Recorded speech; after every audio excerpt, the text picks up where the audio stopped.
పెద్ద పెద్ద సినిమా నిర్మాతలు హీరోలు వాళ్ళ సినిమాల టికెట్ల ధరలు పెంచడానికి నా దగ్గరకు వస్తుంటారు.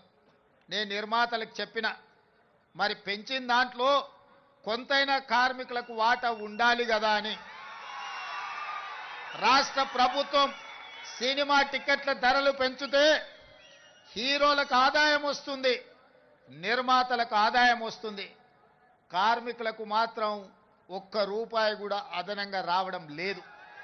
అందుకే ఈ వేదిక మీద నుంచి మీకు మాట ఇస్తున్నా, ఆ ఆదాయంలో 20% కార్మికులకు ఇస్తేనే రాష్ట్ర ప్రభుత్వం జీవో ఇస్తుంది.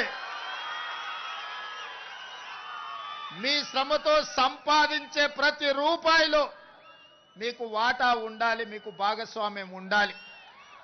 ఈ వేదిక మీద నుంచి మా అధికారులకు నేను ఆదేశాలు ఇస్తున్నా, రేపటి భవిష్యత్తులో ఎంత పెద్ద నిర్మాత అయినా, ఎంత ఇన్ఫ్లుయెన్షియల్ పర్సన్ అయినా రాష్ట్ర ప్రభుత్వం అదనంగా టికెట్ల ధరలు పెంచితే వచ్చే ఆదాయంలో 20% నా కార్మిక సోదరుల కుటుంబాలకు వెల్ఫేర్ ఫండ్ కింద వాళ్ళకు ఆ నగదు బదిలీ జరిగితేనే ఆ ఒప్పందం ప్రకారమే మా రాష్ట్ర ప్రభుత్వం జీవో ఇస్తుంది.